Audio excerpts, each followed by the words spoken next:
¿Cómo están? Bien. Hoy nos acompaña Rosa Isela Rodríguez, secretaria de Gobernación. Va a hacer su presentación y después se va a una reunión de migración.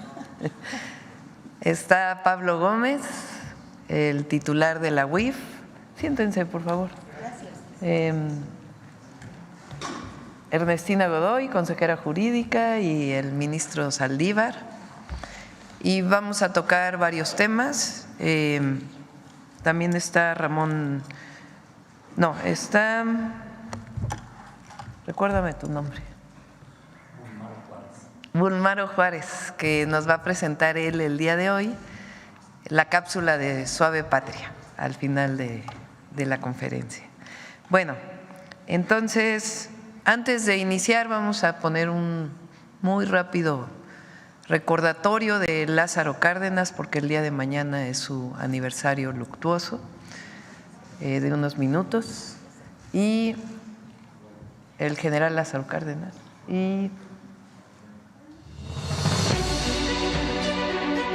El compromiso de Lázaro Cárdenas con el pueblo de México permitió consolidar los ideales de la revolución, la tercera transformación de la vida pública de México. Nació en Jiquilpan, Michoacán, el 21 de mayo de 1895, el mayor de 8 hermanos. En 1913, se unió a la revolución en contra del usurpador Victoriano Huerta y llegó a ser general.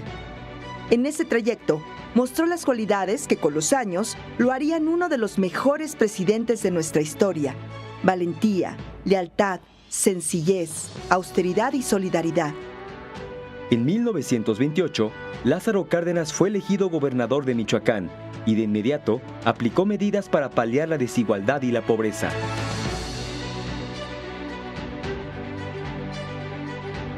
Esa visión social y participativa sería la marca principal de su labor a partir de 1934, cuando fue electo presidente de México, tras una campaña en la que recorrió prácticamente todo el país. Protesto, guardar y hacer guardar la Constitución política de los Estados Unidos mexicanos y las leyes que de ella emanen. Apoyó las demandas salariales, la creación de sindicatos, el reparto de más de 18 millones de hectáreas de tierras directamente para casi 800,000 familias campesinas. Ordenó campañas masivas de alfabetización y salud y la creación de escuelas públicas en todo el país, en especial el Instituto Politécnico Nacional y el Instituto Nacional de Antropología e Historia. Estas acciones generaron los ataques de la oposición, de la burguesía nacional y de los empresarios extranjeros, de la prensa y hasta de los partidarios de Plutarco Elías Calles en el mismo gobierno. Pero Lázaro Cárdenas los enfrentó con absoluta determinación. Y en 1938, ante el desacato de las empresas petroleras para cumplir la ley mexicana, tomó la trascendental decisión de expropiarles y crear Petróleos Mexicanos, que se convirtió en el pivote del desarrollo industrial de México en el siglo XX. Se trata de un caso evidente y claro que obliga al gobierno a aplicar la ley de expropiación en vigor, no solo para someter a las empresas petroleras a la obediencia, sino porque habiendo quedado rotos los contratos de trabajo entre las compañías y sus trabajadores por haberlo así resuelto las autoridades del trabajo, de no ocupar el gobierno las instalaciones de las compañías, vendría la paralización inmediata de la industria petrolera, ocasionando estos males incalculables al resto de la industria y a la economía general del país. Se fueron ya muy lejos los grandes poderosos que a nuestra linda tierra vinieron a explotar. En todas estas medidas, Cárdenas contó con el apoyo decidido del pueblo, que lo sentía como un mandatario austero, honesto y cercano a sus preocupaciones. Su visión y la manera en la que la hizo realidad representan un ejemplo para todas y todos.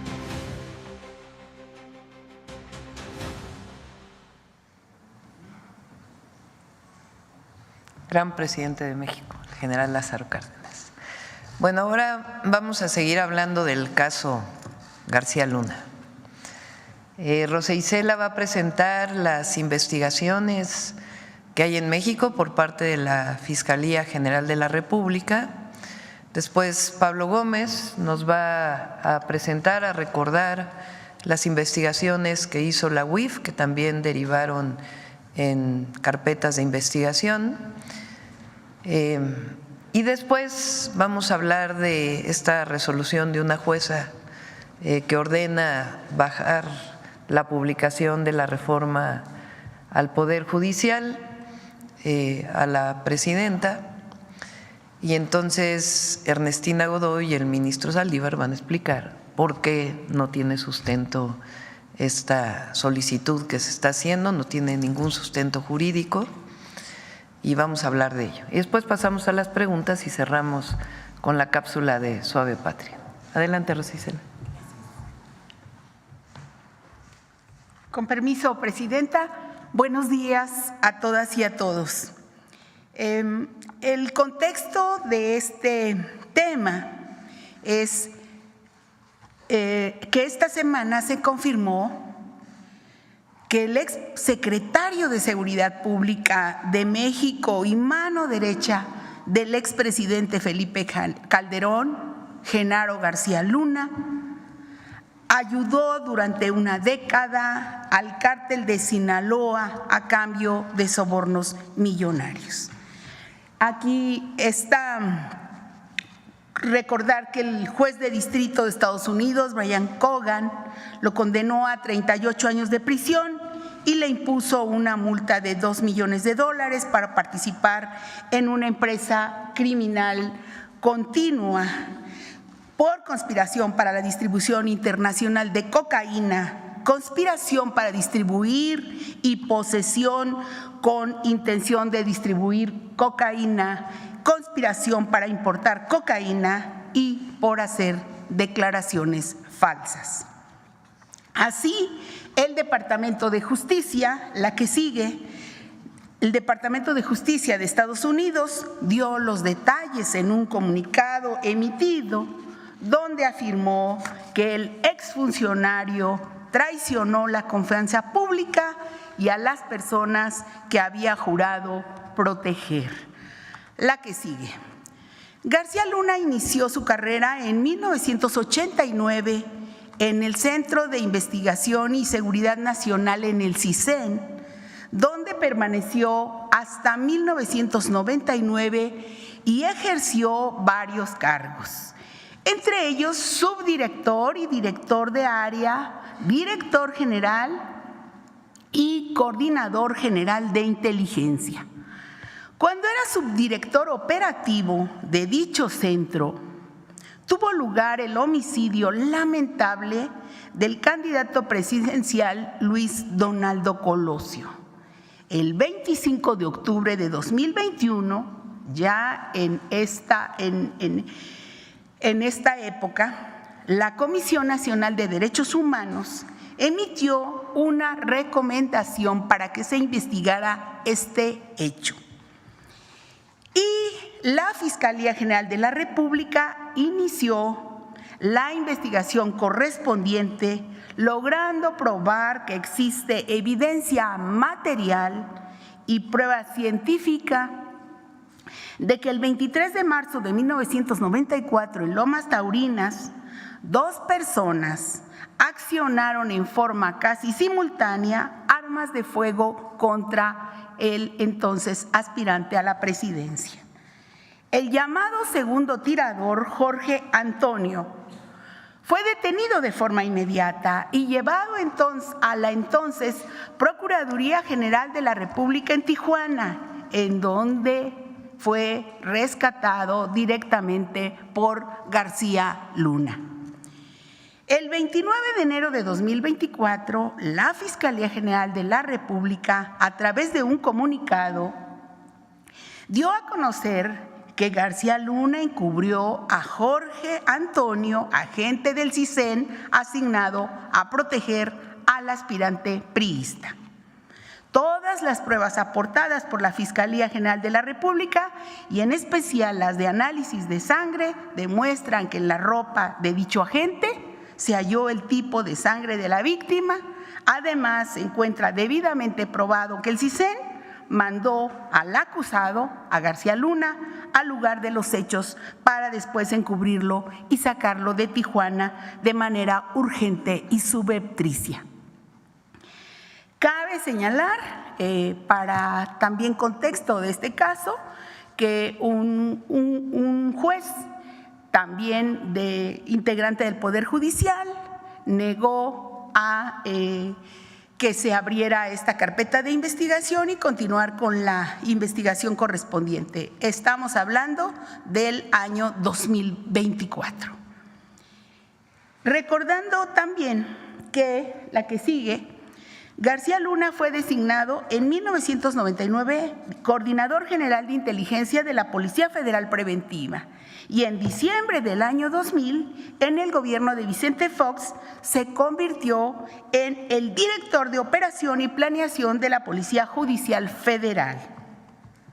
Y en 2001 fue nombrado titular de la Agencia Federal de Investigación, la AFI.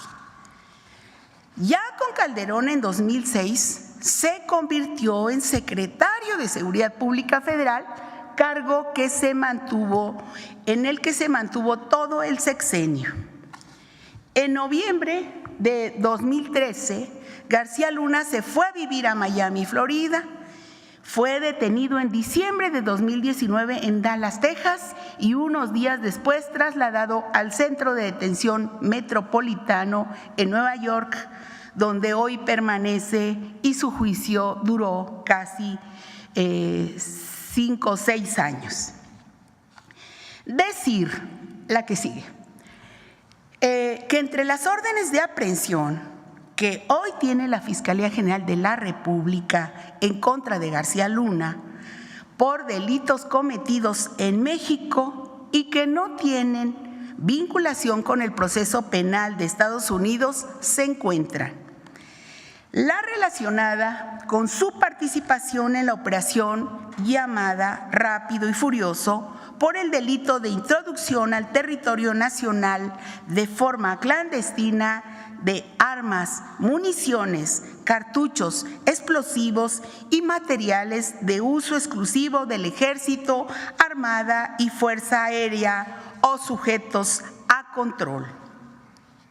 Hay que decir que la averiguación previa se inició en 2009 por la Procuraduría General de la República y que fue hasta el año 2020 cuando García Luna, que ya había dejado de ser secretario de Seguridad, se pudo judicializar por la actual Fiscalía General de la República. En esta operación de Rápido y Furioso, el Grupo de Trabajo sobre el Control de Drogas contra el Crimen Organizado introdujo más de 2,000 armas de forma ilegal a México con el fin de identificar compradores, financiadores, transportadores y traficantes de armas para los cárteles y desarrollar, según ellos, inteligencia que pudiera desmantelar organizaciones criminales, lo cual nunca ocurrió, sino que ese armamento sirvió para potenciar la capacidad de actuación de estos grupos y generó una espiral de violencia en el país. Otra orden de aprehensión en su contra es por el uso indebido de atribuciones, este delito, uso indebido de atribuciones y facultades, así como por asociación delictuosa.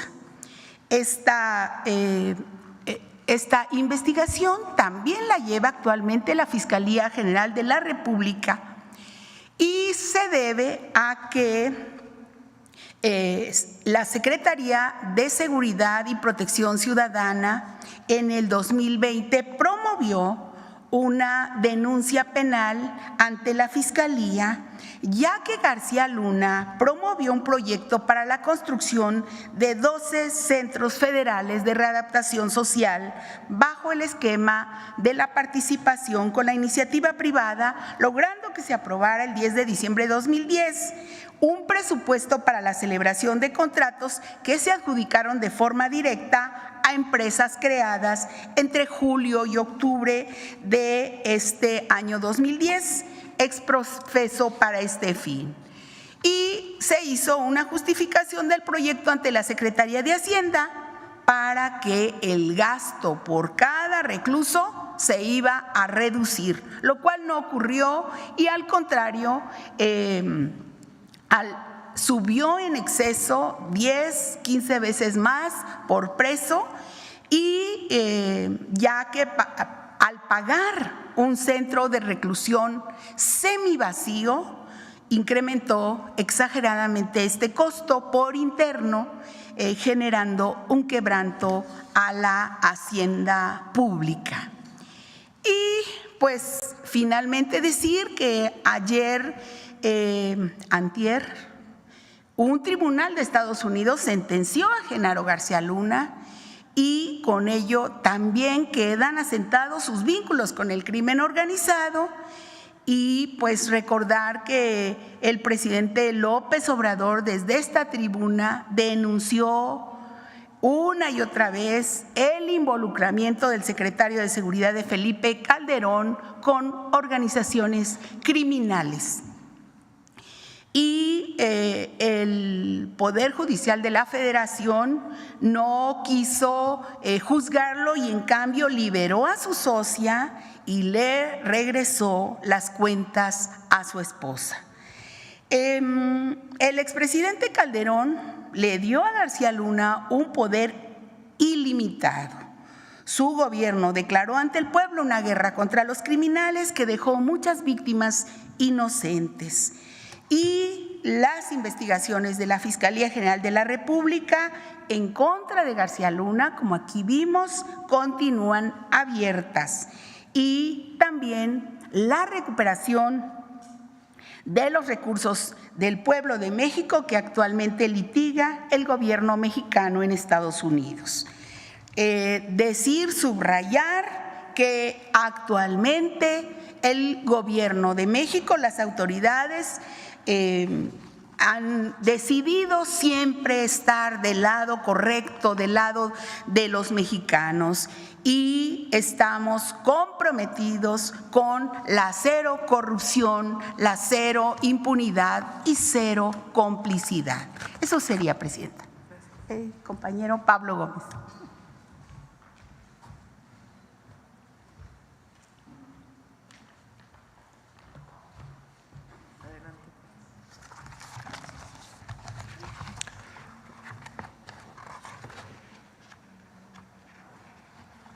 Buenos días, ciudadana presidenta. Buenos días, compañeras, compañeros. Estoy tirando todo esto otra vez. Vamos a hablar de la trama corrupta de García Luna.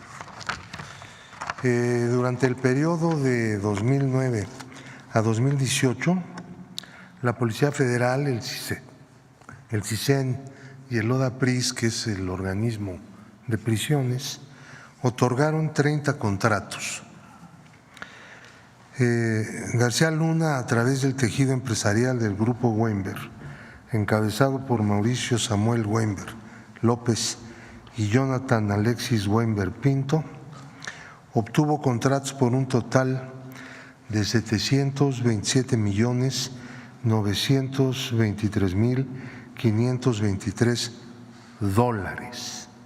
y 528.026.666 pesos, de los cuales fueron pagados $625.188.666 y 93.866.666 pesos, con el siguiente detalle. Como ustedes pueden ver, la empresa Numbap Inc. Recibió pagos del organismo de prisiones ODAPRIS por 288,5 millones. Numbap recibió del CISEN $44 millones y algo más, y 67 millones y pico de pesos. Y de la Policía Federal, 14.500.000 dólares. Numbap Technologies Inc. del CISEN recibió 208.83 millones de dólares y Nice Systems recibió de la Policía Federal 69.100.000 dólares. GLAC, que es una empresa que aparece como propiedad de García Luna y su esposa, recibió de la Procuraduría General de Justicia de la Ciudad de México, aquí no hubo contrato, un reconocimiento de adeudo y le pagaron en algún momento 26.666.666 pesos mexicanos con 60 centavos. Este cuadro se conformó gracias al apoyo que llevó a cabo la entonces secretaria de Seguridad Pública, Rosa Isela Rodríguez, que está aquí presente. Bueno, estaba. Se nos adelantó al trabajo. De estos pagos, entre 2009 y 2018, la Policía Federal, CISEN, el ODAPRIS y la Procuraduría pagaron 625 millones y fracción de dólares y 93 millones de pesos al grupo Weinberg a cuentas en México, Barbados e Israel. Entre julio de 2013 a enero de 2020, Numbap envió recursos a Estados Unidos por un total de 528 millones de pesos y 28 millones de dólares de manera directa. Los pagos del cuadro de arriba fueron hechos por entidades gubernamentales y depositados en cuentas de Numbap en el extranjero. Los de los cuadros de abajo fueron hechos por la empresa Numbap, cobrados en cuentas mexicanas y enviados al extranjero posteriormente. Como se puede ver en ese cuadro, en donde tenemos 28 millones y medio de dólares y 528 millones de pesos. Quiero decir que las empresas Numbap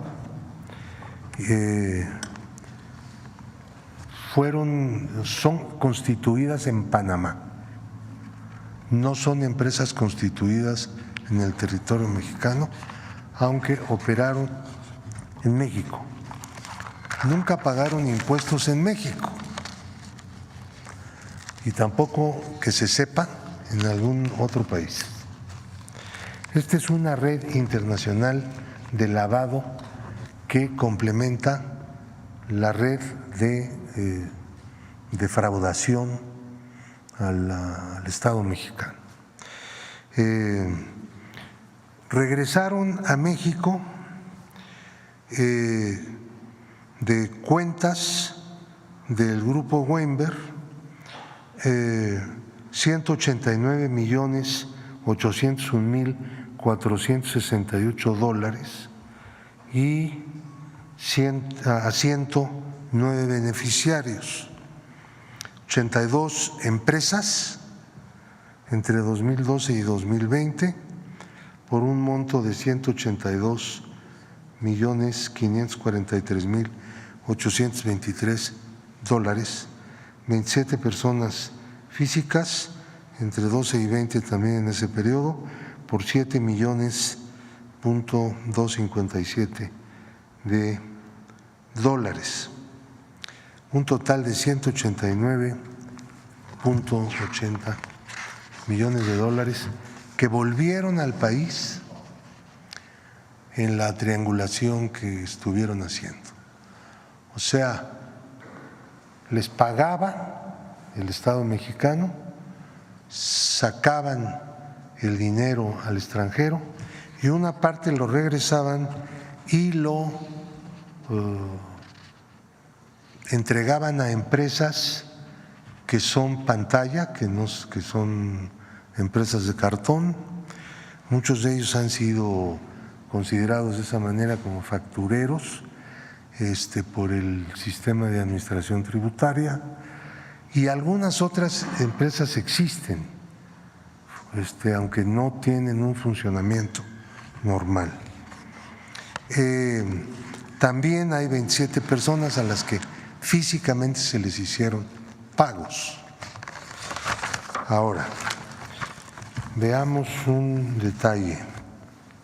Como ya lo mencionó Rosa Isela, la secretaria de Gobernación, la Fiscalía Especial en Investigación de Operaciones con Recursos de Procedencia Ilícita, Falsificación y Alteración de Moneda, y fiscales de la Fiscalía General de la República integraron una carpeta de investigación contra Genaro García Luna y sus socios relacionada con la contratación en el organismo de prisiones, ODAPRIS, contra 61 imputados, respecto a los cuales se obtuvo 61 órdenes de aprehensión, 12 de las cuales fueron cumplidas, 36 están vigentes, 8 personas fueron detenidas, 8 vinculados además a proceso.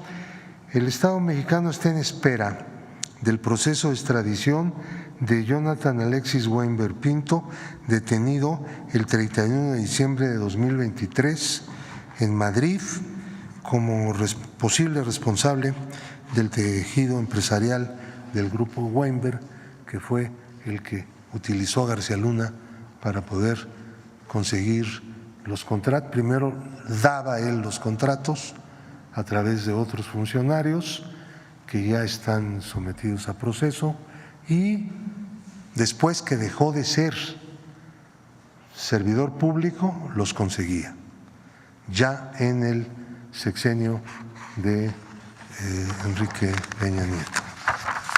Él operó transeccionalmente. Ahora, tenemos un proceso civil que va a culminar en un juicio en el estado de Florida. La demanda civil para la recuperación de activos presentada por el Gobierno de México en contra de Genaro García Luna y cómplices ante las Cortes del Condado de Miami-Dade en el estado norteamericano de Florida. Se reclaman más de $600 millones procedentes del Estado mexicano a través de operaciones realizadas por el tejido empresarial del grupo Weinberg, dirigido por Genaro García Luna, mediante una red de corrupción y lavado de dinero internacional, en la cual participan 7 personas físicas, 4 empresas contratistas, 40 empresas norteamericanas constituidas para adquirir, poseer bienes, diseminar recursos, recibir pagos y simular actividades. Antes del juicio propiamente dicho, que se llevará a cabo próximamente, dentro del proceso civil, le ha el juzgado ordenado entregarle al Gobierno de México $2.406.427, producto de la venta de inmuebles y de un acuerdo reparatorio que se hizo como parte de este proceso. Además, un departamento valuado en $555.800, que fue propiedad de García Luna y que ya se le entregó al Gobierno de México para su venta. Y ya han sido aseguradas 15 propiedades adicionalmente pertenecientes a García Luna y sus cómplices. Ahora,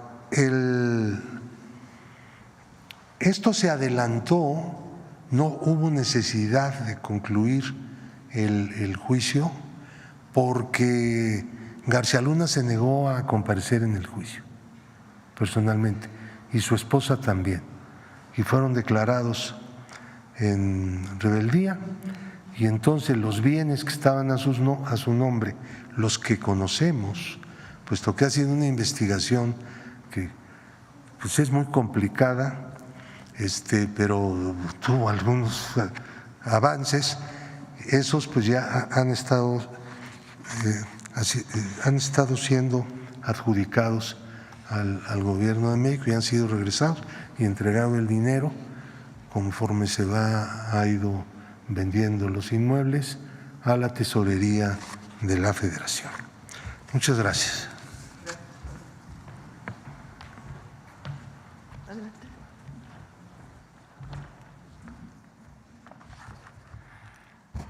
Con su permiso, Presidenta. Muy buenos días.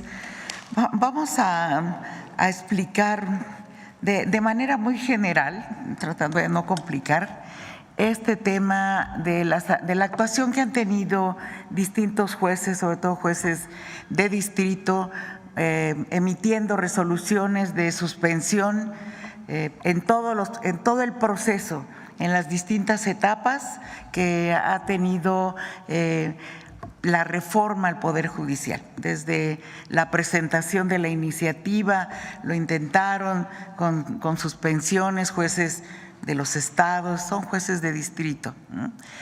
Y así han ido presentando a lo largo de todo este proceso legislativo que ha llevado de manera muy pulcra el Poder Legislativo, ¿no? Y ellos han estado emitiendo una serie de resoluciones.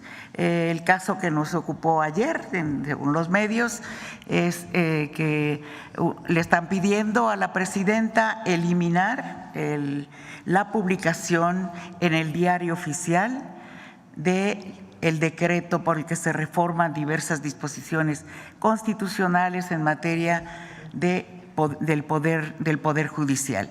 El antecedente es que le habían ordenado también al presidente López Obrador hacer lo propio cuando el día 15 de septiembre salió publicado en el Diario Oficial, se emitió una resolución, un amparo donde daban la suspensión insólitamente con efectos restitutorios, a efecto de que se eliminara. Ahora se ha resuelto, según entendemos, un incidente donde han revisado si se cumplió o no con aquella orden, llegaron a la determinación. Esta juez es una juez mujer que no se ha cumplido y por eso le requieren ahora a la presidenta, la doctora Claudia Sheinbaum, que realice eso.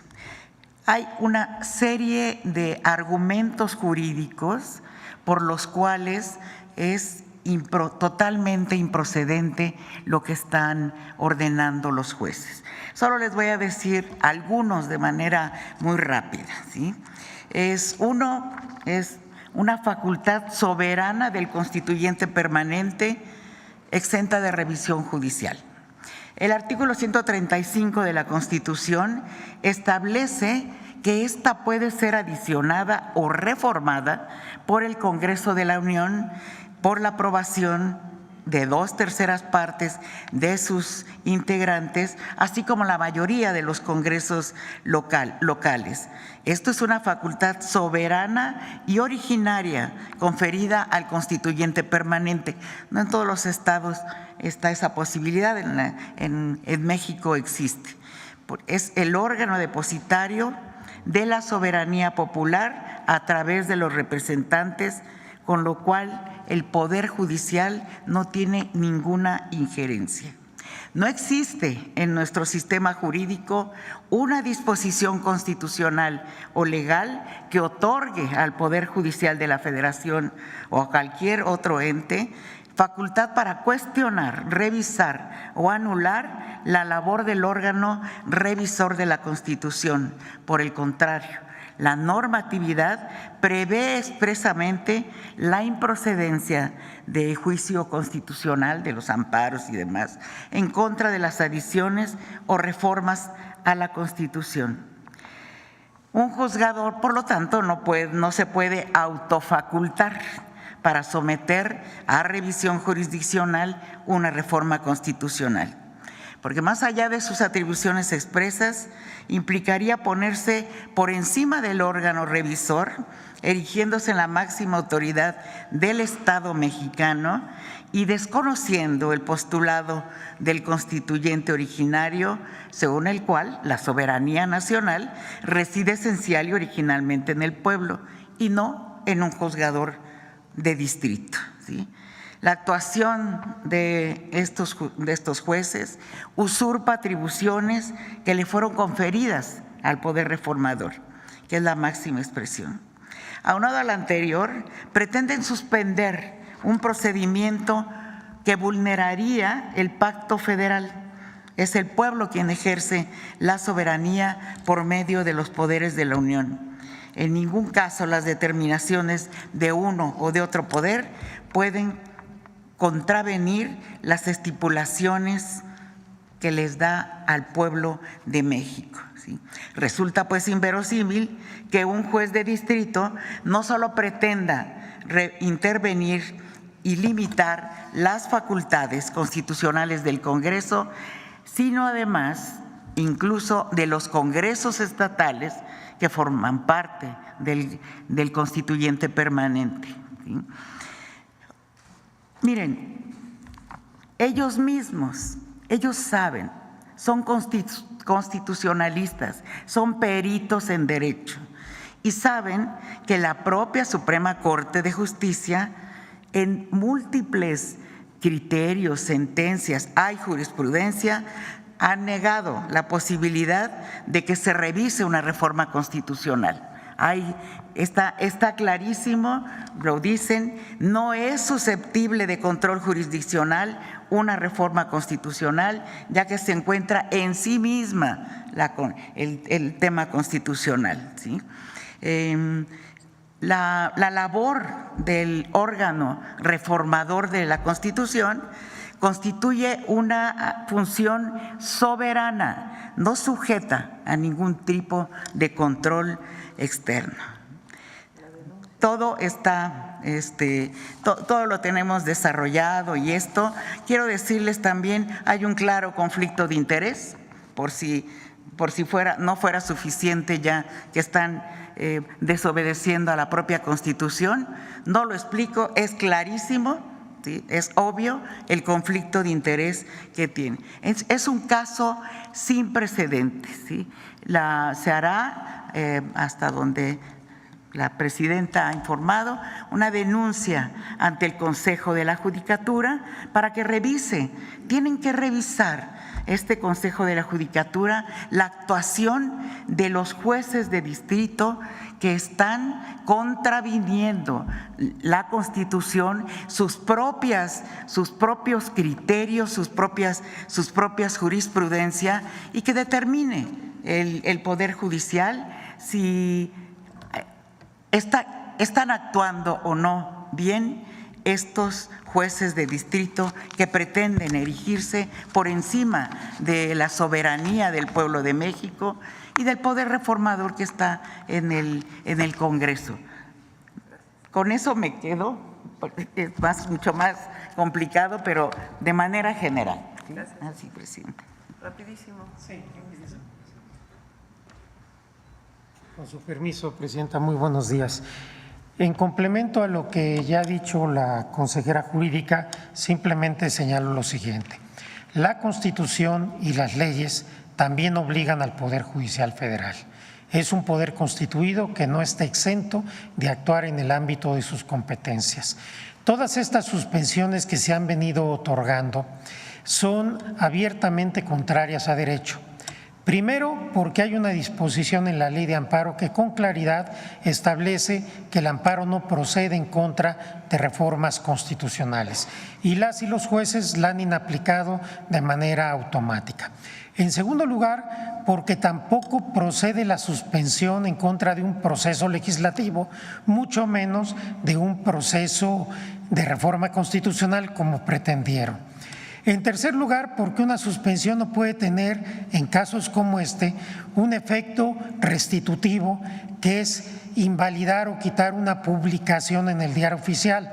Entre otras cosas, se está exigiendo a la presidenta algo que jurídicamente es imposible. El acto ya está consumado. Adicionalmente, se le está pretendiendo dar a la suspensión efectos generales, lo que también está prohibido, y se pretende que las suspensiones tengan efectos en procesos y procedimientos electorales, lo que también está prohibido. Es decir, en estos casos, los jueces y las juezas están actuando claramente al margen de sus atribuciones, con un interés personal y directo en contra de la reforma, estando impedidos para resolver y están trastocando y desafiando el orden constitucional. Muchas gracias. Bueno, resumiendo muy rápidamente, al menos hay 3 denuncias, aunque estamos haciendo una solicitud de información a la Fiscalía General de la República para saber cuántas denuncias hay o cuántas carpetas de investigación hay abiertas contra García Luna en la Fiscalía General de la República. Al menos, como presentó Rosa Isela Rodríguez aquí, hay 3, una relacionada con Rápido y Furioso, otra relacionada con la construcción de estos espacios de detención, reclusorios, que se hicieron a través de contratos privados con costos muy altos y en donde hay participación de García Luna, y por otro lado esta investigación que presenta la UIF, en donde García Luna está involucrado pues en lavado de dinero, vamos a decirlo así. Además está la carpeta de investigación abierta sobre el caso de Luis Donaldo Colosio, el asesinato de Colosio, en donde la Fiscalía encuentra que Genaro García Luna está involucrado. Sin embargo, un juez no dio la orden de aprehensión. Entonces son al menos estos casos y estamos haciendo una consulta para ver si hay otros casos en donde hay investigaciones o incluso ya órdenes de aprehensión contra Genaro García Luna en nuestro país. Lo segundo, una juez, le preguntaba ahora a Paulina si me daban el nombre de la juez. El día de ayer no nos ha notificado, es a través de los medios de comunicación, Nancy Juárez de Veracruz, de Coatzacoalcos, Veracruz, ordena bajar la publicación del Diario Oficial de la Federación de la reforma al Poder Judicial.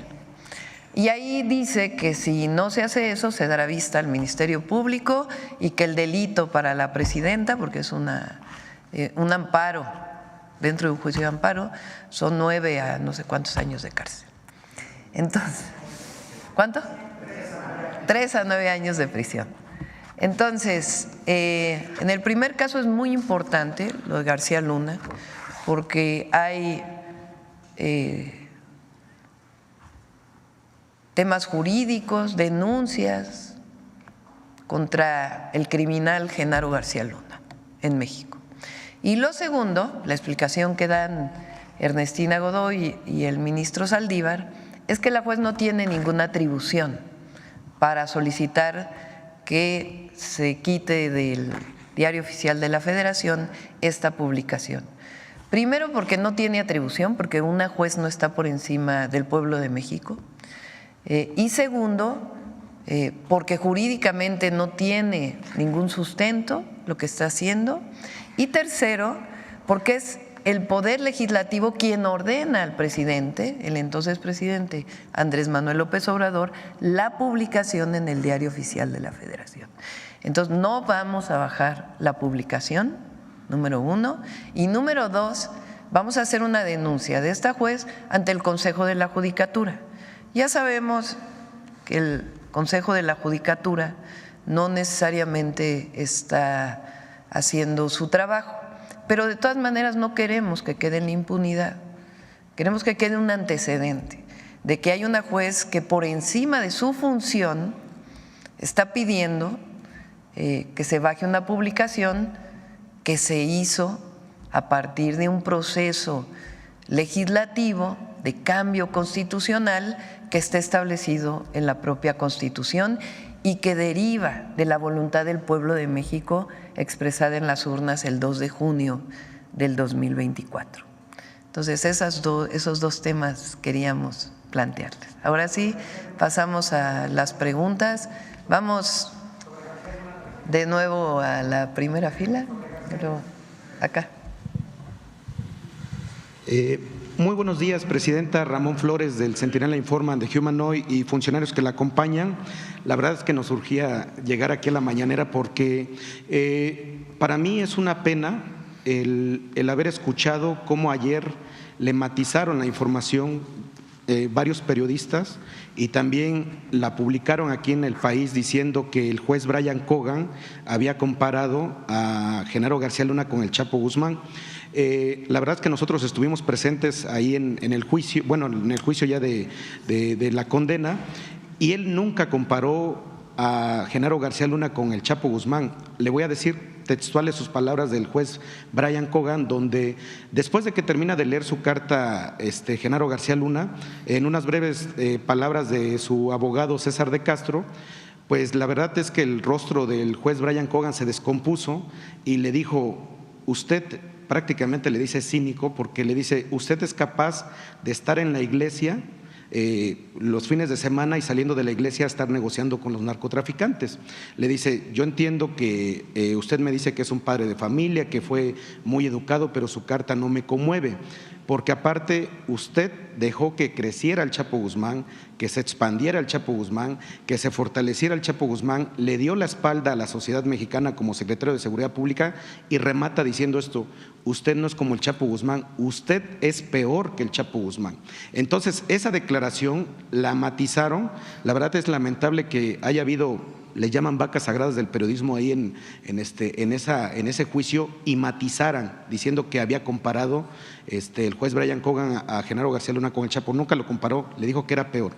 Bueno, y también, Presidenta, preguntarle a don Pablo Gómez, porque también vimos el descaro brutal de que llega la esposa de Genaro García Luna, que tiene una orden de aprehensión aquí en México, llega allá al juicio y cuando sale, ahorita le voy a mandar el video a Paulina, cuando sale, muchos hermanos migrantes la increpan de que regresara lo robado y la señora con una sorna, con una sonrisa, se fue riendo. La verdad es que los medios independientes que estábamos ahí, pues le decíamos que no la fueran a agredir porque no era válido, pero con una sorna, y eso no lo tolera el pueblo. Entonces, preguntarle primero a don Pablo Gómez si ¿qué avance hay sobre su orden de aprehensión con la Fiscalía General de la República? ¿Qué pasó con la jueza que le liberó las cuentas? Y ahorita le hago una misma pregunta sobre el mismo tema. Gracias. ¿Quieres comentar algo?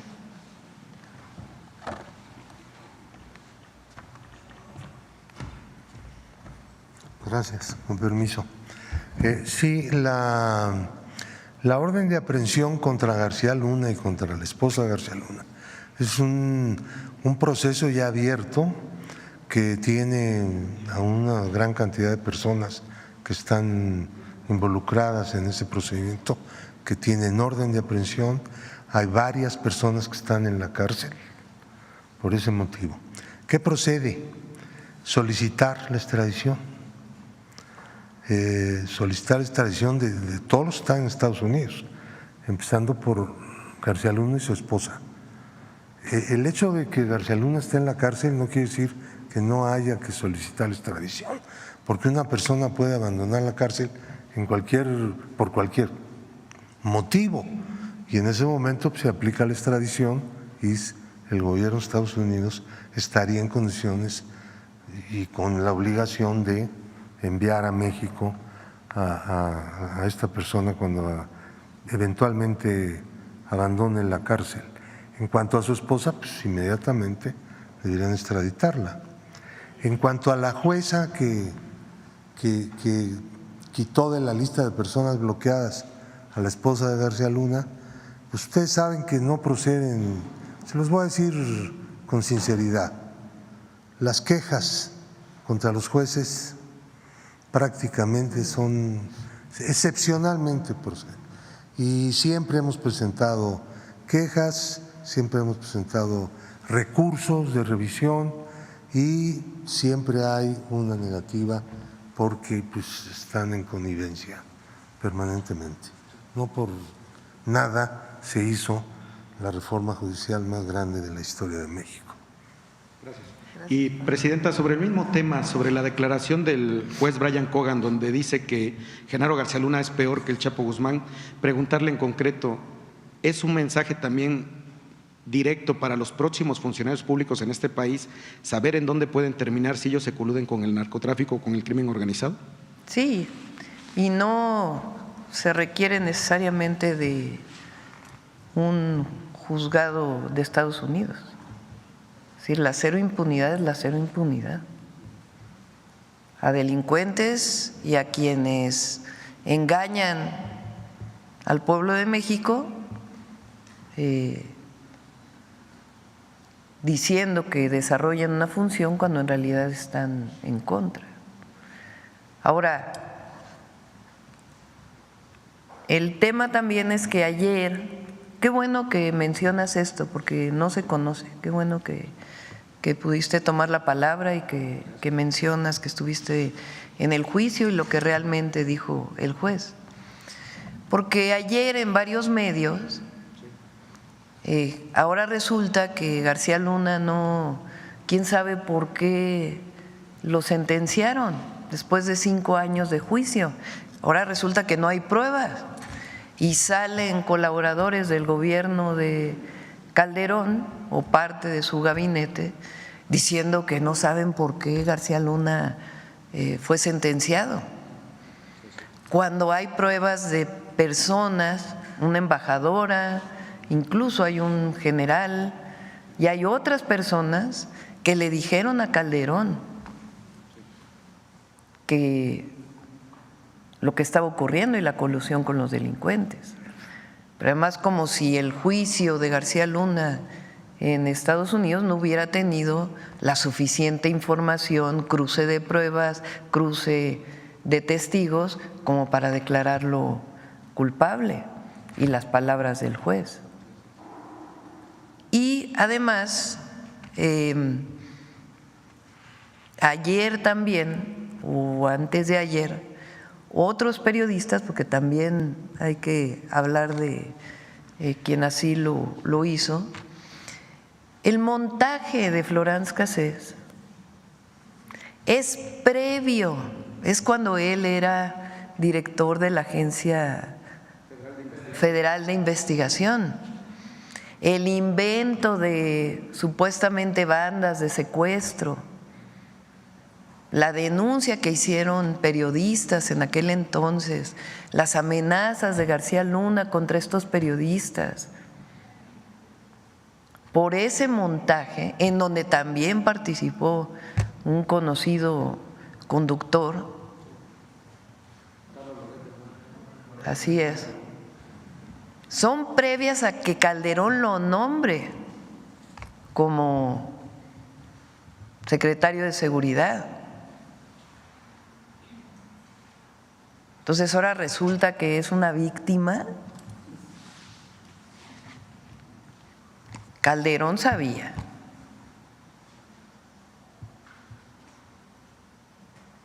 Y no puede él ahora decir que no sabía nada, porque además hay declaraciones de él diciendo yo me haré responsable si resulta culpable.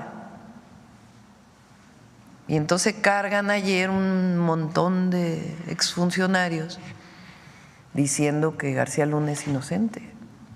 Pues es triple cinismo, hipocresía y todo lo demás. Entonces, como lo mencionamos ayer, es importante que el pueblo de México sepa que hay órdenes de aprehensión contra García Luna en México, que hay investigaciones, que incluso hay una investigación relacionada con el asesinato de Colosio que tanto dolor le causó a nuestro país. Y también pues vamos a ver el tema de la extradición de la esposa. Muchas gracias, Presidenta. En mi segundo tema también nos entrevistamos con muchísimos hermanos migrantes allá en Nueva York. Hay un conflicto que tienen ahí también con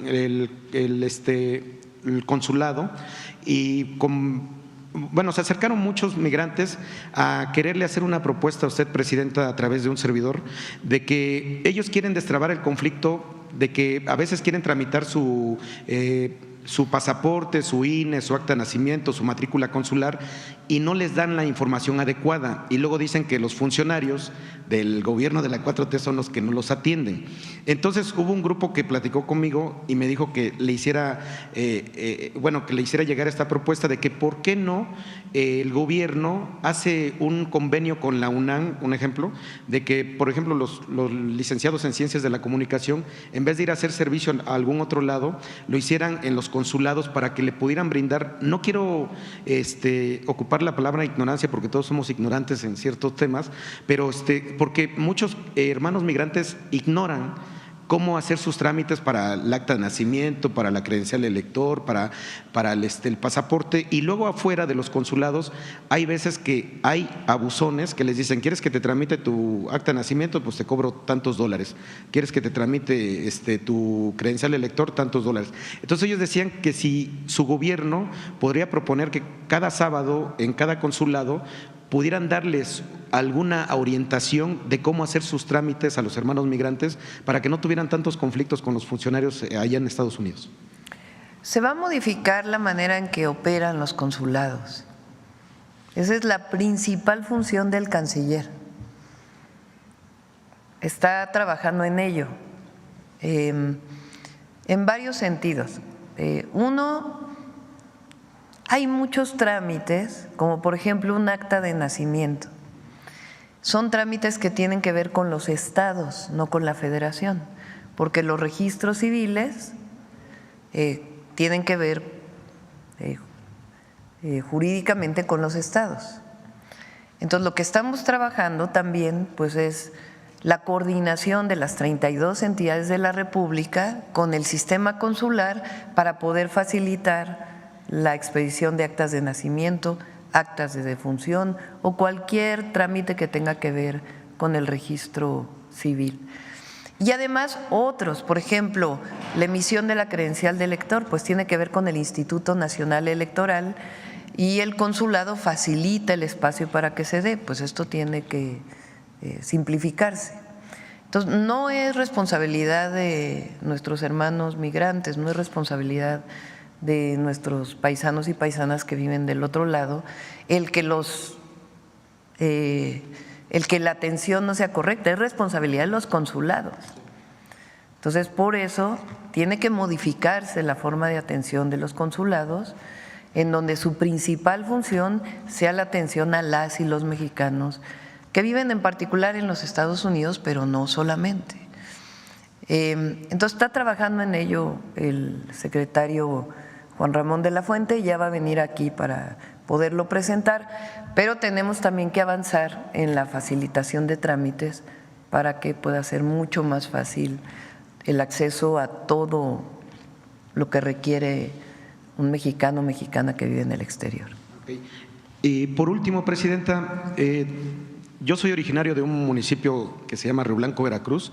Es tiempo de mujeres, como usted lo dice. Se me acercó una señora de 92 años y me dijo que se sentía muy contenta porque ella pensó que iba a fallecer sin ver a una mujer presidenta, pero que ahora dice: por favor, explícale a la presidenta que mencionan a doña Josefa Ortiz sin el Domínguez y mencionan a varias mujeres más y dicen que es tiempo de mujeres, pero que si usted sería capaz de hacerle justicia a todas las heroínas olvidadas que participaron tanto en el movimiento del 7 de julio de 1907, en lo que fue previo a la revolución allá en Río Blanco, Veracruz, en las que estuvieron también en las huelgas de Cananea, o sea, todas las mujeres que no tienen nombre, que si usted podría hacerles un monumento llamándoles no las heroínas olvidadas, sino las heroínas sin nombre, presidente. De hecho, lo hice en la Ciudad de México. Cuando fui jefa de gobierno, Paseo de la Reforma, que es pues una avenida no solo de la Ciudad de México, sino del país completo, porque la capital de la República pues es capital de todas y todos los mexicanos. esta avenida tan importante de la Ciudad de México, que le pertenece a las y los mexicanos, no tenía una sola mujer. Tiene muchísimos monumentos dedicados a hombres que en la historia cumplieron alguna función y tienen su reconocimiento.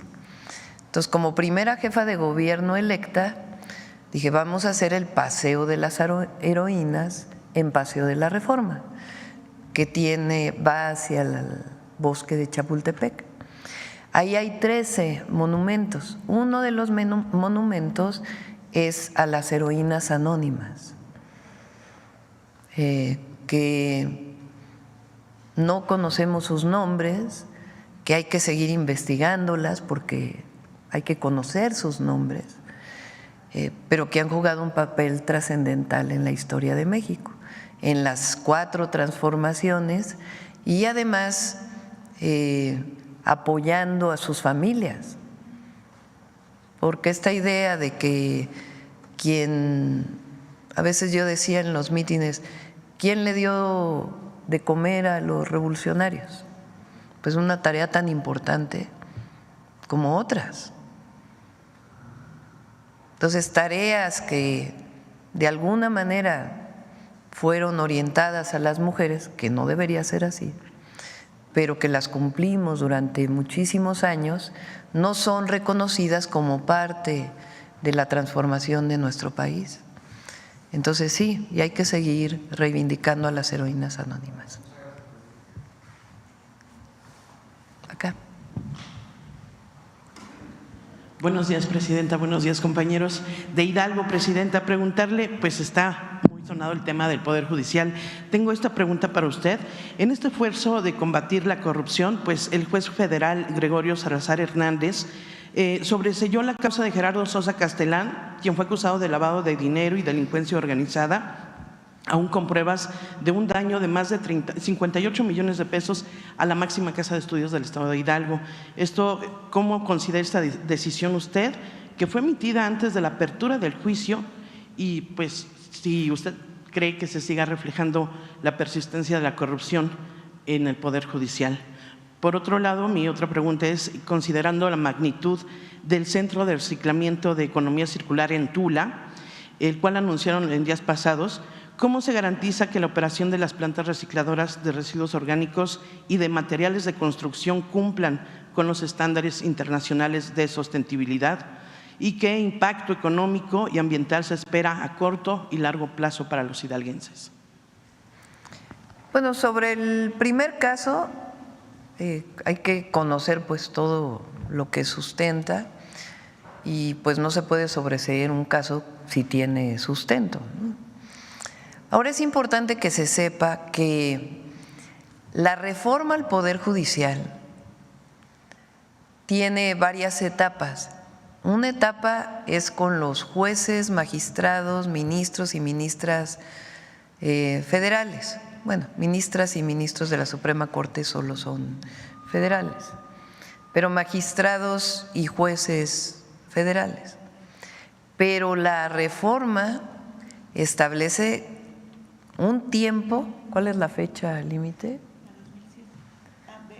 Pero en 180 días, máximo 180 días, los estados y la Ciudad de México deben cambiar sus constituciones para que los jueces locales y magistrados locales, estatales, también sean electos. Entonces, no solamente son los federales, también son los estatales que llevan casos, por ejemplo, de la justicia familiar, que es un tema muy relevante, y también tiene que haber modificaciones.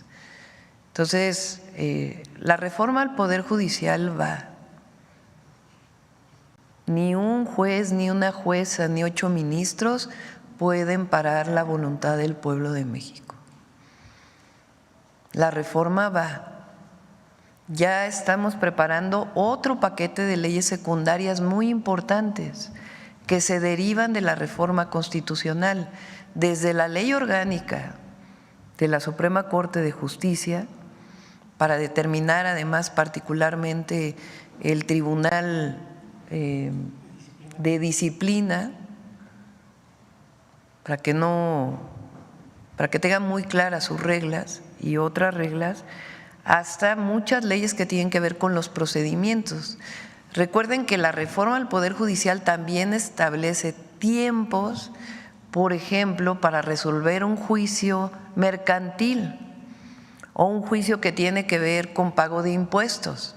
Ya no va a ser como ahora, que pueden pasar años y años y años y años, amparos, amparos, amparos y amparos, para que no se paguen los impuestos, sino que en 6 meses se va a tener que resolver por parte del Poder Judicial. Para ello tienen que cambiarse varias leyes secundarias. Entonces está trabajando para estas leyes secundarias, algunas incluso se están trabajando desde aquí, también desde el propio Poder Legislativo, para que muy pronto quede ya todo el paquete de la reforma al Poder Judicial y además cuando se elijan los jueces, magistrados, magistradas, ministros, ministras, ya esté todo el sistema judicial nuevo para que entremos pues a una nueva era de la justicia en México. Y de la del nuevo Centro de Reclutamiento de Economía Circular, Presidenta. Sí, perdóname. Por favor. Ahí donde se iba a construir la refinería de Calderón, que nunca se construyó, que quedó en media barda, se está construyendo en una parte un hospital del IMSS que ya va a terminar muy pronto, lo vamos a ir a inaugurar. En la otra parte son alrededor de 700 hectáreas. Tula es una ciudad que durante muchos años ha recibido mucha contaminación por el río Tula, por los propios municipios conurbados a Tula, por la refinería, por la planta de generación eléctrica. Entonces el objetivo es hacer un saneamiento integral, pero no solamente del municipio de Tula, sino desde la zona metropolitana del Valle de México. Entonces está trabajando en el saneamiento del río Tula y otros ríos que desembocan en el río Tula. Estamos trabajando para poder hacer la planta de generación eléctrica que hoy usa combustóleo en una planta de ciclo combinado, lo cual reduciría de manera muy importante las emisiones. La coquizadora de la refinería, que va a ayudar muchísimo, que ya va muy adelantada, el presidente López Obrador la dejó muy adelantada, y además en ese terreno un centro, le llamamos, de economía circular, de reciclamiento de residuos. Se va a hacer un convenio, todo este trabajo lo va a coordinar la secretaria Alicia Bárcenas, se va a hacer un convenio con el Instituto de Ingeniería de la UNAM para trabajar en un centro de reciclamiento de basura orgánica, otra inorgánica, otra de residuos de la construcción e incluso otra que permita usar los lodos de las plantas de tratamiento de agua para producción de electricidad.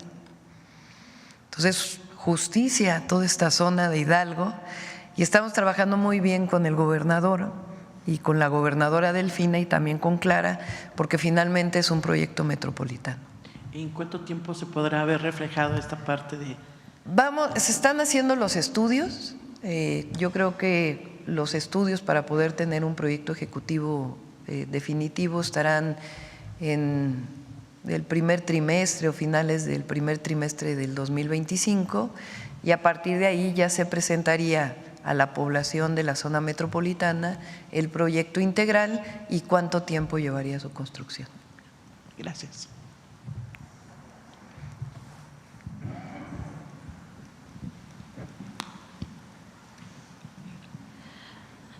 Gracias, presidenta. Muy buenos días. Janet Galindo, de Grupo Transmedia La Chispa.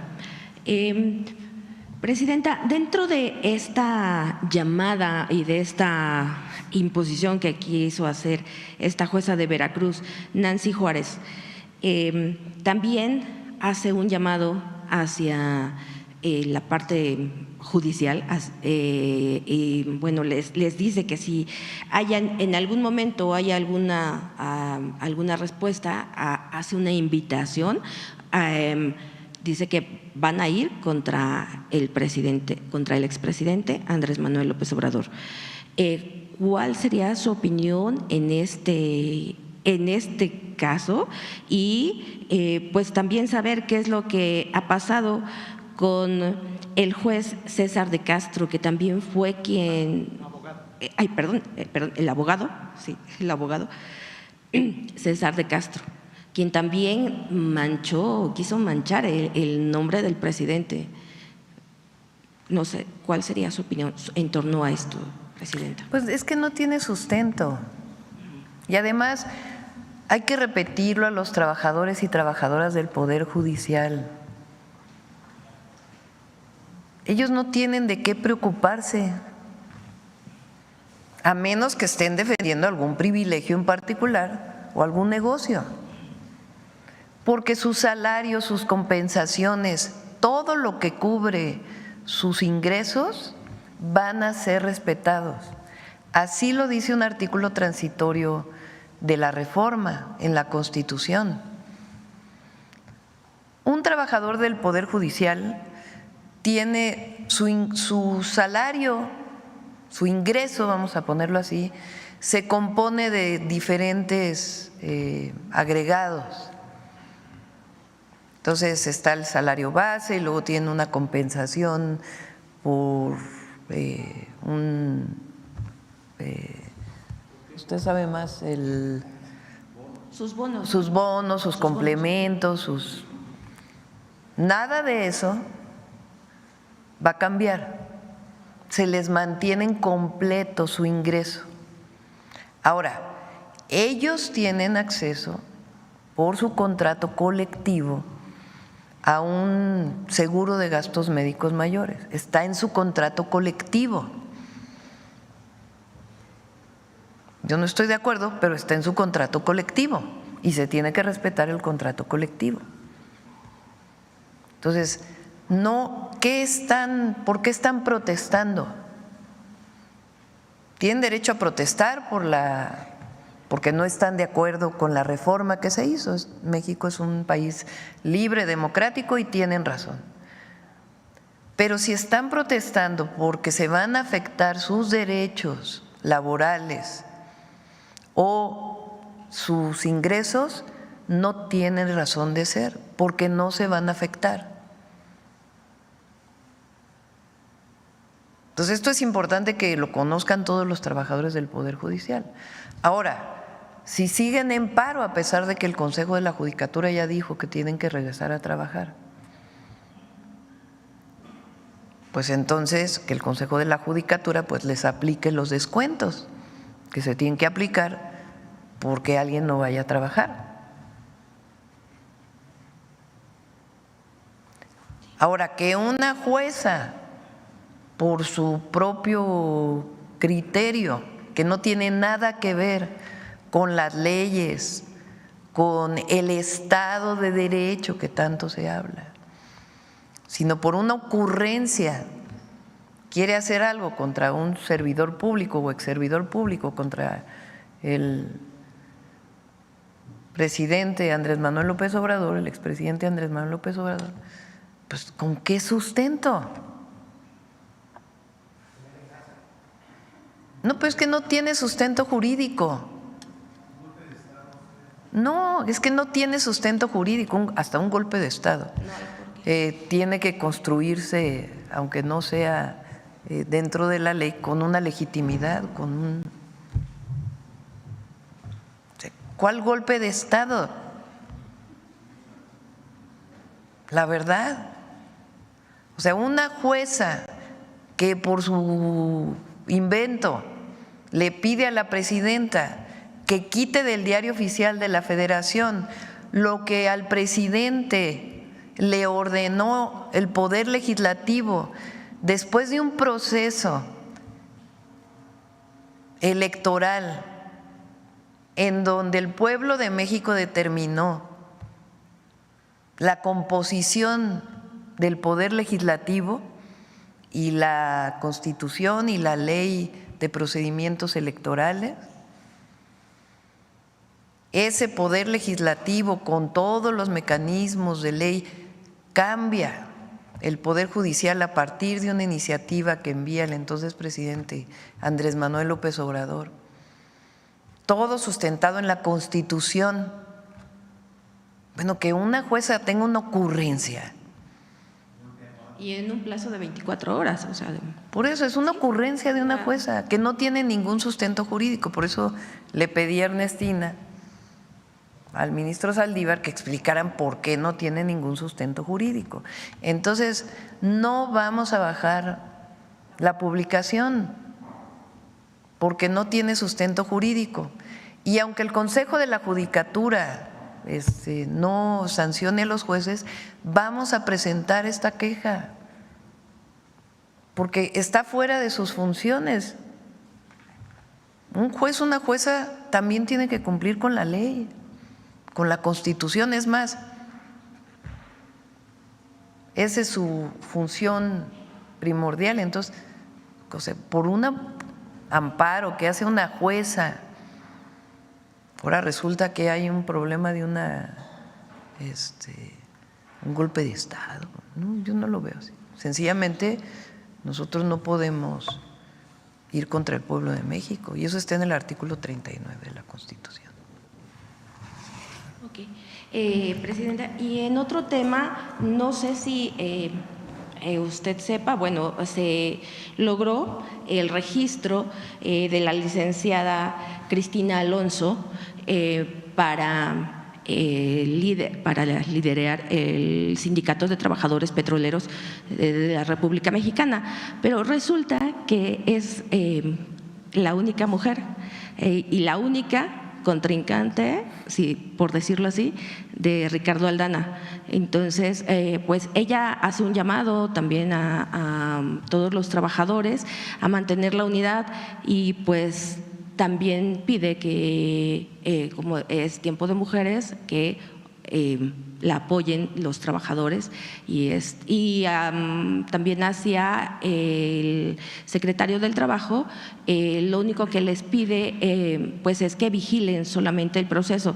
Este proceso, estas elecciones ya se darán para el día 28 del presente. No sé, ¿cuál sería su opinión sobre que ya una mujer ha logrado llegar a esta etapa, Presidenta? Pues ahora sí que libertad a las y los trabajadores para que elijan a quien ellos y ellas decidan. Nosotros no tenemos por qué meternos a una elección sindical. Eso se hacía antes,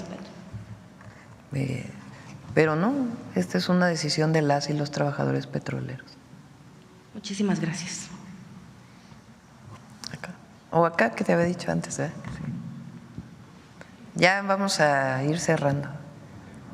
Buenos días, Presidenta. Fernando Mejía, de Grupo 7 Noticias. El día de ayer, Oralia Pérez, abogada penalista, fallecida en Cuauhtémoc, en viaducto, en una camioneta sin placas, con vidrios polarizados. La pregunta sería: ¿qué acciones tomará el gobierno para garantizar la justicia en el caso del asesinato de la abogada? ¿Y qué medios de implementación se tomarán para, pues, o si se tomaría como feminicidio? Esa sería mi primera pregunta, Presidenta. ¿Aquí en la ciudad? Sí. Sí, bueno, lo lleva la Fiscalía General de Justicia de la Ciudad de México. Entiendo que ayer hubo 3 homicidios en la ciudad y creo que ayer dieron una conferencia de prensa, ya muy noche, el secretario de Seguridad de la ciudad y el fiscal de la ciudad, y es un caso que lo tienen que llevar ellos, y cualquier apoyo que requieran de las instituciones federales en el marco de la ley pues lo van a tener. Ok, muy bien, gracias. En otro tema, Presidenta, respecto a la Estrategia Nacional de Seguridad que integra a la Guardia Nacional bajo el mando de la Sedena, un sector de la población sigue preocupado por la posibilidad de una militarización del país y el uso de la fuerza para reprimir las protestas y la libertad de la manifestación. Sabemos que esto, pues, evidentemente no sucederá, pero ¿de qué manera le garantiza, ¿no?, que esto no puede suceder a las personas que pues aún así lo siguen creyendo? Eso por una parte. Y en segundo lugar, ¿de qué manera esta reforma ayuda a que las denuncias anónimas relacionadas con la distribución minorista de droga en colonias conflictivas de la Ciudad de México o en el país en general, cómo ayuda? ¿Qué serían? ¿La última cómo? Sí, la última de la reforma, cómo ayuda a que las denuncias anónimas en sectores pequeños, en colonias conflictivas, ayuda a que la distribución minorista pues sea atacada. Sí, a ver, empiezo por la última. Un ciudadano, una ciudadana, ¿a quién le presenta una denuncia? Al Ministerio Público, a las fiscalías. La fiscalía tiene la obligación de integrar, abre una carpeta de investigación cuando se presenta la denuncia, y la fiscalía tiene la obligación de integrar las pruebas, sea que sean proporcionadas por la víctima o bajo la propia investigación. Hay delitos más graves, delitos menos graves. ¿Qué hace con esa carpeta de investigación una vez que tiene las pruebas? Presentar ante un juez la solicitud de una orden de cateo para seguir con la investigación o una orden de aprehensión. ¿Qué es lo que ha pasado hasta ahora? Además de que las fiscalías tienen sus propios problemas, se solicita una orden de aprehensión y no se otorga. No procede. O procede y de inmediato viene un amparo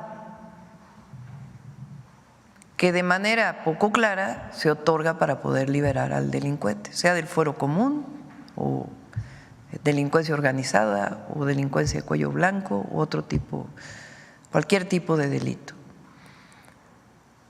¿Por qué la reforma al Poder Judicial ayuda a todas y a todos los ciudadanos? Ya no va a estar el juez nombrado por alguien, ya no le va a deber su puesto a una persona. ¿A quién va a responder ese juez? Al pueblo, porque el pueblo lo eligió. Y su elección va a ser abierta, conocida, transparente. Pero además, en vez de que exista el Consejo de la Judicatura, va a haber un tribunal de disciplina que con una serie de normas y una serie de reglas va a sancionar al juez que cometa un acto de corrupción, alguna irregularidad, con sus criterios, sin subjetividades. Ese tribunal también va a ser electo. Entonces, ¿qué estamos construyendo? Un sistema de justicia y un poder judicial distinto al que tenemos ahora, que aquí se ha presentado en muchas ocasiones las irregularidades. Más del 60% de la población en todas las encuestas a la fecha está de acuerdo en la elección. O sea, incluso más de los que votaron por nosotros están de acuerdo en la elección. Entonces, eso es por un lado. Ahora, tu primera pregunta, el tema de la militarización. ¿Qué garantiza? Primero, que la comandanta suprema de las Fuerzas Armadas es una civil y que nunca va a ordenar la represión. El primer día que tuvimos la Mañanera del Pueblo, que estuvo aquí Pablo, que fue dirigente estudiantil del 68,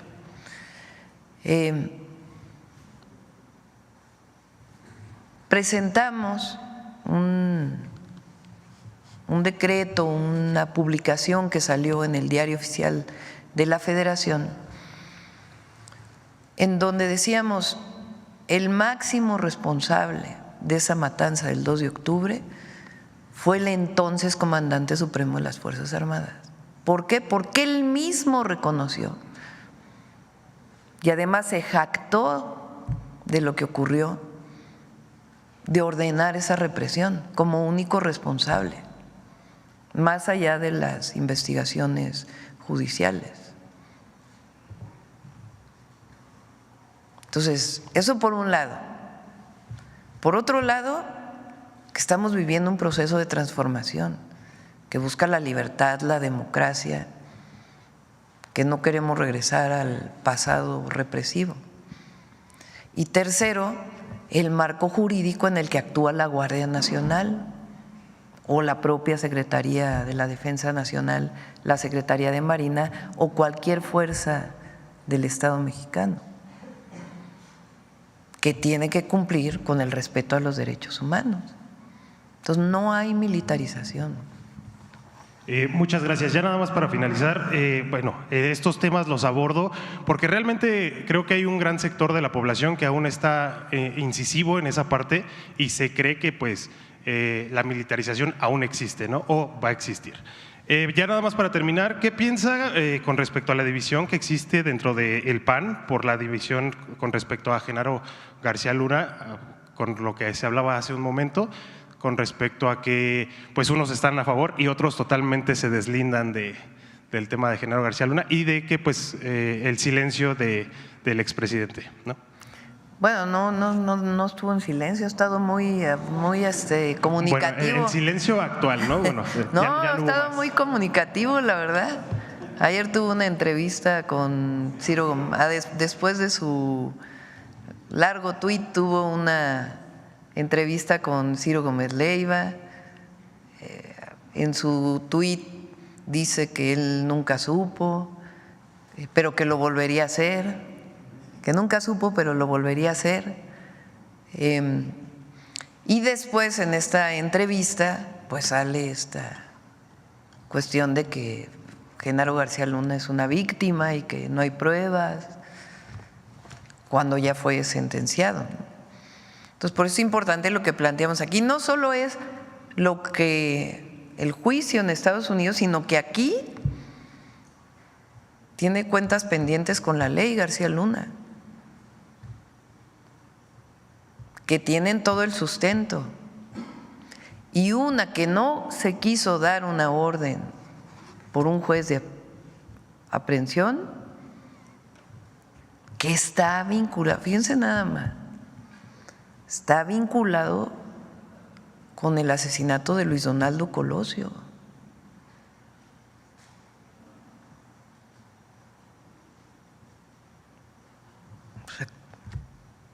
Y luego el expresidente que dice que lo volvería a hacer,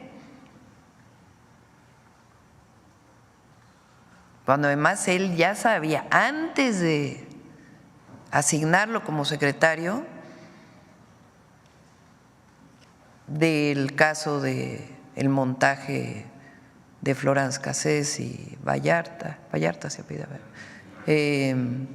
del caso de bandas delincuenciales vinculadas con secuestro que se había él inventado, amenazas que habían vivido periodistas. A ver, ¿por qué eso no se dice?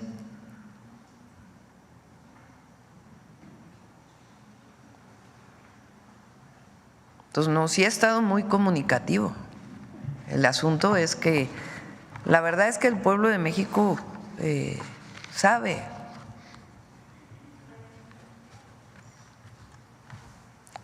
Acá. Ya nos vamos a ir 5 minutos más y cerramos con la cápsula. Hola, Presidenta, buenos días. Manuel Galeazzi Ramírez de Sin Línea y El Político en las Redes. Preguntarle su opinión y su postura respecto a la suspensión en el INE de la elección de jueces, bueno, del proceso para elegir a jueces, magistrados y ministros. La presidenta del INE dijo que va a acatar las resoluciones para pues no desobedecer esto y que si bien sigue en curso todos los demás procedimientos, pues van a esperar a ver qué resuelve. Primero, ese sería mi primera. Sí, no está suspendido. Lo que llamó la presidenta del INE, y creo que es pertinente es a que el Tribunal Electoral del Poder Judicial de la Federación pudiera manifestarse en torno a estos amparos que se están recibiendo, porque también es importante que se sepa, en el caso de elecciones, quien tiene la atribución final para determinar si procede o no una elección, decir si se realizó bien o mal, no es la Suprema Corte de Justicia de la Nación, es el Tribunal Electoral del Poder Judicial de la Federación. Entonces, lo que hizo la presidenta del INE es decir, pedirle al Tribunal Electoral que se manifieste en torno a esto. Ok, sí, bueno, dice que están en espera de resoluciones jurídicas precisamente y bueno, esto no podría llegar a frenar o pausar cada vez más la elección de jueces, magistrados y ministros. Usted ahorita descartaba que hay un golpe de Estado, pero ¿no sería esto una estrategia de los mismos jueces, magistrados y ministros para dilatar el proceso? No tienen sustento jurídico, no hay sustento jurídico. Ok, perfecto. Y por otro tema, preguntarle, dado que ha generado pues cierta desinformación en los medios, el ataque que ocurrió ayer en las instalaciones del diario El Debate, esto con relación también para preguntarle qué avances tiene de la estrategia de seguridad que nos informó aquí, dijo que se iba a tener de manera especial y esto también permitiría pues quitar cualquier amarillismo, cualquier sensacionalismo que pudiera haber en torno a esto, si se comentó hoy en la mesa de seguridad en la mañana, dado que es un tema que a los periodistas pues, nos preocupa y nos ocupa. Gracias, presidente. Pues primero condenar obviamente el hecho y se están haciendo las investigaciones. El 29, martes 29 de octubre, viene todo el gabinete de seguridad a presentar los avances, los índices delictivos, los avances y todo lo que estamos desarrollando en el gabinete de seguridad.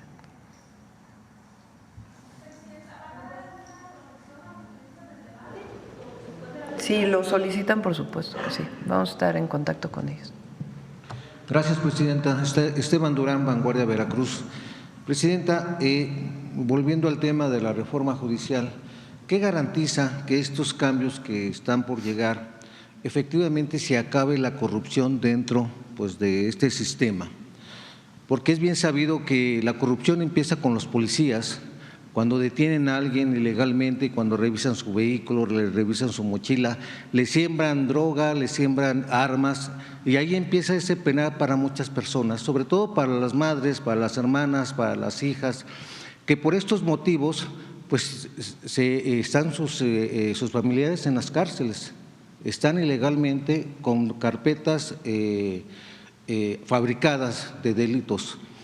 Entonces, allí, repito, allí empieza la corrupción y acaba con los jueces, donde algunos de ellos se prestan, ya sea por situaciones económicas, a esta situación.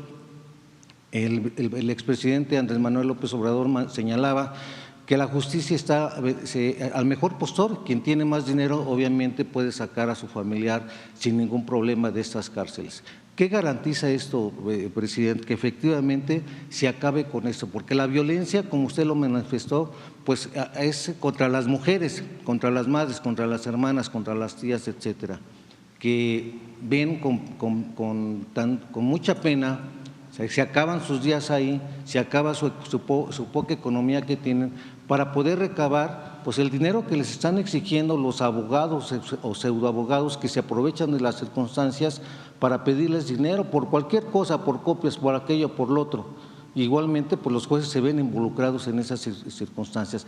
¿Qué garantiza esto que efectivamente se acabe la corrupción en todos los niveles? Desde mi punto de vista,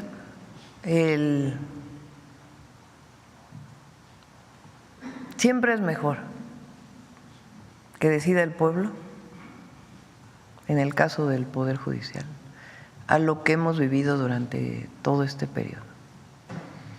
Si un juez, una jueza, es electo por el pueblo de México, es muy distinto a que alguien lo nombre, aunque digan que hay carrera judicial.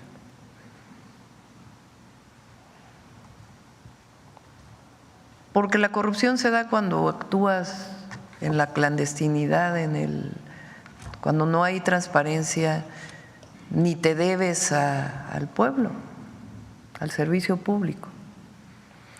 Pero además se está construyendo un sistema en donde va a haber este tribunal sancionador a los jueces. A ver, ¿cuántos jueces ha sancionado el Consejo de la Judicatura?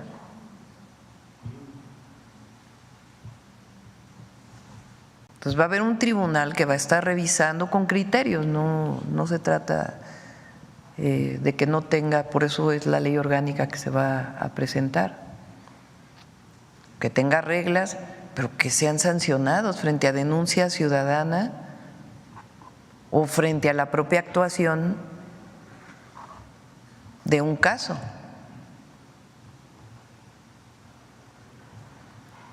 Entonces, mucho mejor que se elijan al sistema actual y los ministros y ministras de la Corte. Por eso cuando en un espacio preguntas qué es mejor, que los elige el Senado o el pueblo de México, y la gente dice el pueblo de México. Entonces es la propia institución que se está reformando, que va a responder al pueblo, y además pues todos los instrumentos que hay para poder vigilar su actuación y que responda también a la denuncia ciudadana.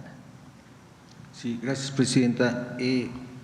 Quizás en este mismo sentido hubo un periodo llamada la Guerra Sucia, principios de los 60, finales de los 80, donde se iban a abrir los expedientes, los archivos, para que las víctimas de este periodo, de sus hijos desaparecidos, de sus madres, de sus padres, etcétera, pues tuvieran justicia y se diera igualmente con los responsables y asimismo castigarles. Quizá ya algunos de ellos pues ya ni siquiera están aquí, pero ellos demandan aún a estas fechas pues que se haga algo, que se abran esos archivos, y no sé qué opinión le pueda merecer a Pablo Gómez, que él sufrió prácticamente todo esto, si se podría abrir esos archivos y dar con los responsables para que de esta manera se castigue y hacerle justicia a quienes sufrieron de este periodo pues de la Guerra Sucia, como se menciona. Y finalmente, presidenta, el 11 de octubre se cumplieron 15 años de la desaparición de Luz y Fuerza del Centro. Los trabajadores, por ende, pues quedaron, miles de ellos quedaron desempleados, no han encontrado un lugar, y muchos de ellos tampoco pues les han dado su dinero que les correspondía. El Sindicato Mexicano de Electricistas pues quizá a lo mejor ya no pueda ser reconocido porque ya no está la empresa, pero muchos de ellos aún falta que se integren al sistema de compensación por justicia social. Son varios, y ellos tienen la esperanza de que efectivamente en esta administración con usted ya estén integrados, y quienes pues todavía están desamparados y quienes tienen todavía la capacidad de trabajar pues puedan incorporarse al gobierno en cualquier área. Pues eso es lo que demandan, y es una demanda que se quedó pendiente con el anterior presidente. Gracias, presidente. Sí, con esta cerramos.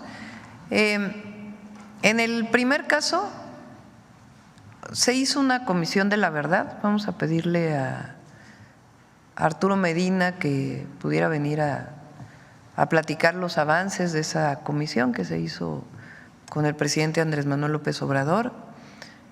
Ayer leí que hubo un hallazgo ahí en Guerrero relacionado con este tema, entonces vamos a pedirle a Arturo para que pueda platicar cuáles fueron los avances de esa comisión y de ese trabajo que se realizó. En el segundo caso, hay ahí la posibilidad, lo está viendo el INDEP, que es quien está a cargo el Instituto para devolverle al pueblo lo robado. Es la institución que el presidente orientó, y además por ley es así, que viera el tema de la indemnización a las y los trabajadores de esta injusticia que se cometió en el periodo de Calderón, de la desaparición de Luz y Fuerza del Centro. Entonces lo revisamos. Bueno, vamos a cerrar con la cápsula de Suave Patria. Adelante. Con su permiso, Presidenta. Cuari, Presidenta, Cuari a todos los que se encuentran en este recinto. Les acabo de decir buenos días en la lengua rarámuri del estado de Chihuahua. Voy a ser muy breve. Cada semana nosotros vamos a presentar en esta sección unas cápsulas que se llaman Suave Patria, donde vamos a abordar mucha de las vidas, mucha de la experiencia, de los triunfos que han tenido mujeres, hombres y la sociedad en general. En esta ocasión, el equipo de Suave Patria tenemos el honor de presentar a Lorena Ramírez, una corredora rarámuri del municipio de Huichocha del estado de Chihuahua. Como ustedes verán, la historia Huachochi, Chihuahua, como ustedes verán, la historia de Lorena Ramírez ha estado en desafíos, pero también es una historia que realmente ha servido y ha motivado a muchas mujeres mexicanas. Matetera va con ustedes esta cápsula. Gracias.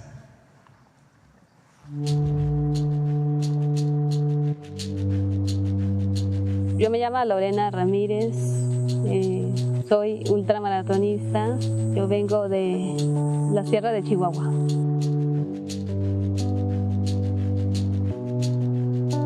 Sí he vivido discriminación por ser indígena, yo creo. De acuerdo con los datos más recientes de la Encuesta Nacional sobre Discriminación 2022, el 28.9% de las mujeres que refirieron haber sufrido discriminación señalaron que la razón fue por ser indígena o afromexicana. Como ando así, pues veo así, pues no me dejan pasar, hay mesas en la puerta, pues ahí me quedaban. Me siento muy contenta vestir así como ando y correr otros países, mostrar mi cultura rarámuri, cómo somos rarámuri y cómo vestimos, presentar a mi país aquí en México. Somos 6 corredores, mi papá era corredor. Cuando era niña sufría mucho por la necesidad, comida y ropa. No tenía ganas de tener ropas nuevas, tomar cosas de jugos, leches. Por eso hicimos fundación, porque yo sí viví en medio de la montaña, pues yo conozco cómo vive la gente, mis hermanos indígenas, y yo soy una mujer rarámuri mexicana.